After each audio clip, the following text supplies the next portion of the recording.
And that is my strategy for the next week. I can actually start grouping my tasks by sameness or similarity, right? So just like you saw me do vocabulary words for the English language, I can slip in the 15 minutes of 15 Spanish of Mandarin right after I do the English, right? And then when I'm done with that, especially seeing how easy it was to especially seeing in my habit tracker how easy if it was for me to tackle. And right after that, I could do 500 words of Mandarin. I'm very excited to tackle this for the morning, all of this for the morning, because the morning time is the peak time. Apparently, your brain is at its peak more when you get up in the morning. So I think all this is fitting for the morning, especially urgent and the most important of tasks. So the time is 9:28 and I am preparing to head off for work. I was able to, like I said, it's before 10, I was going to do important tasks first. So I'm going to be gone for 4 days. So important tasks before I leave was wash dishes, fold laundry, tidy up my room, iron my work clothes, or I did that. Yeah. And I have 30 minutes to actually do the vocabulary. So that's gonna be a little bit more, maybe 10:15, maybe 10:30 is when I finish, but that's been a good first run in trying this new schedule.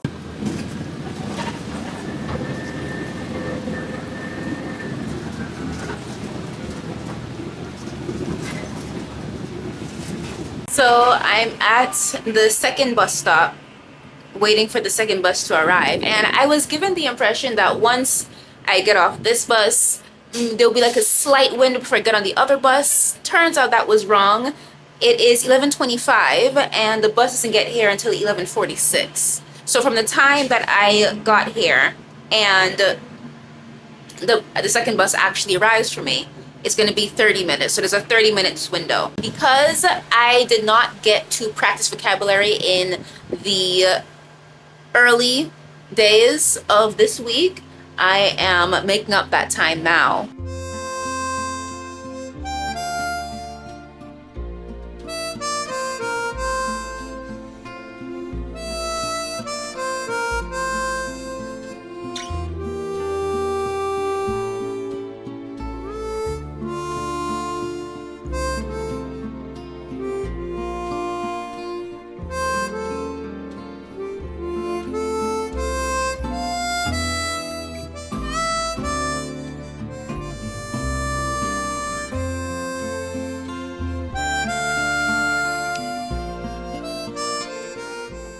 The time is 4:33 in the morning and it's July 6th.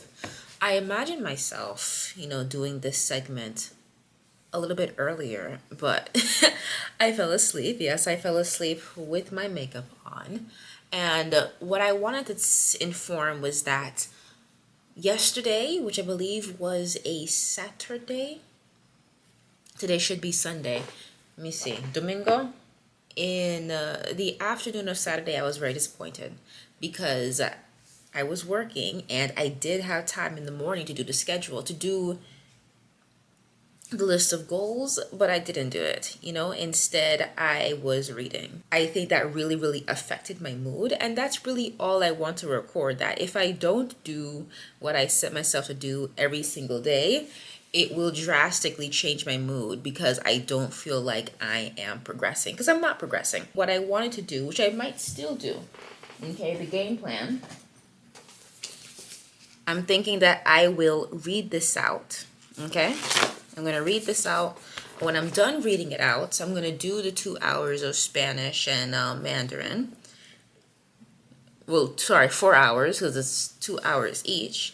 And then I'm going to write, okay? And there should be enough time in the day for that, is what I've put together. Remember how I said that when it comes to giving myself worksheets every day, I'm going to use the work printer, okay, to just print out these worksheets for me and work on them, right? I'm going to also, use ChatGPT to generate the worksheets for me. I don't think it can show, but this is the Spanish worksheet that I asked ChatGPT to make for me, and I did it before I started work 2 days ago at this point, I think. Like, as soon as you see me get off the train and get to work, get to the workplace, I printed this in work and before my shift started. So that is something that I did. Also, note to self that I need to remember to pack my shoes so I can use the gym hotel. It would have been nice if I remembered this time, because then I could see myself, use the hotel gym to knock out the 1 hour of workout, right?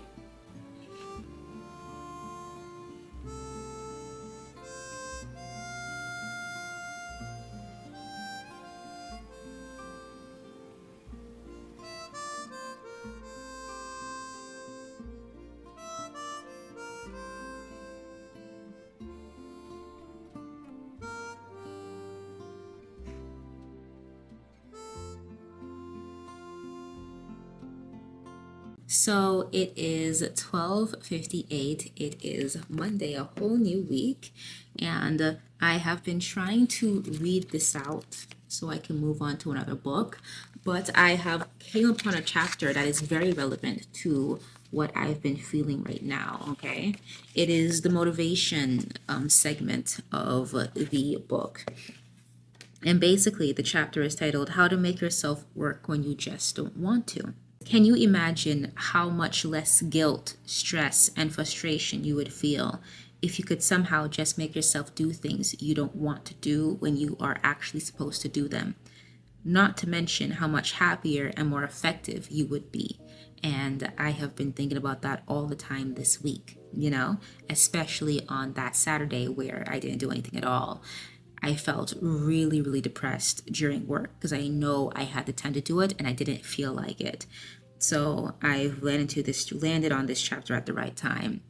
And it said, the good news, and it's very good news, is that you can get better about not putting things off if you use the right strategy.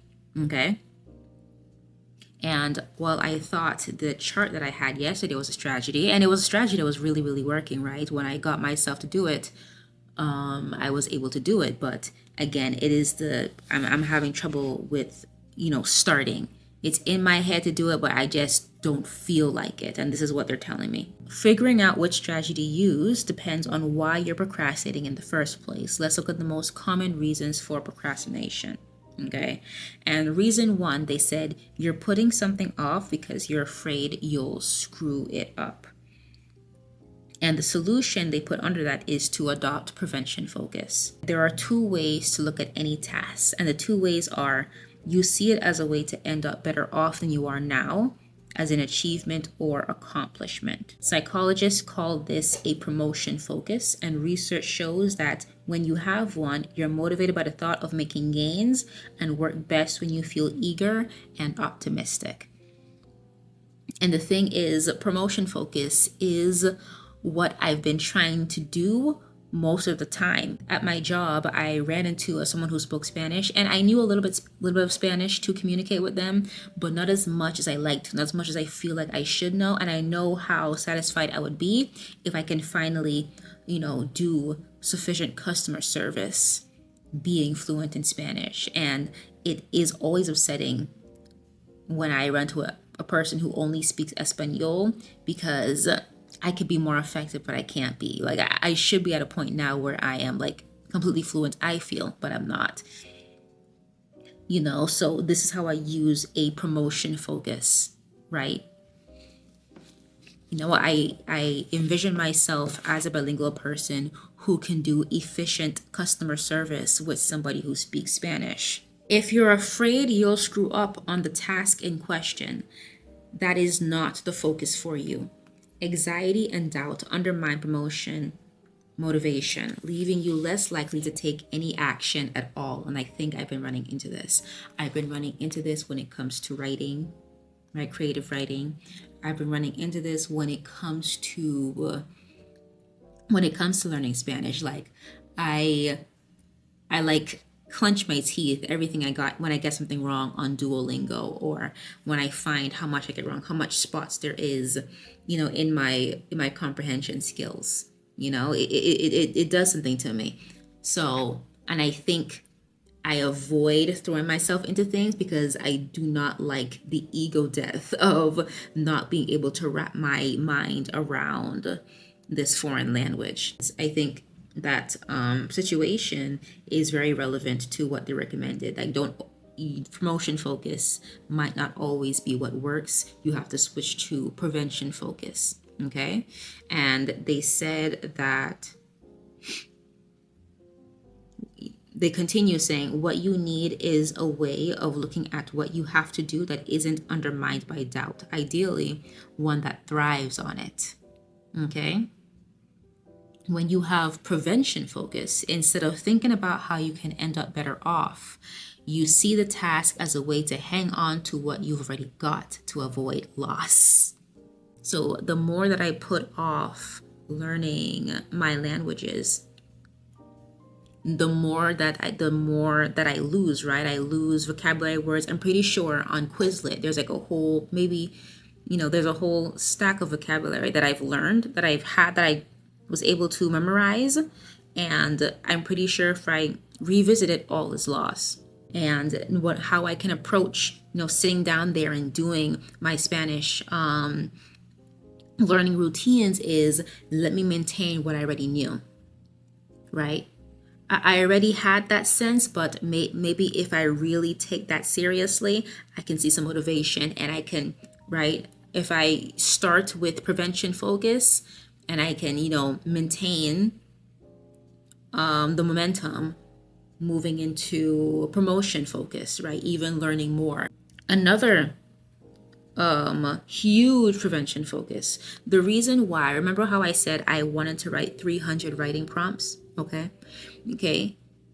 And the reason why it's 300 writing prompts and not original works, because, well, number one, I should mention that I do have like original ideas.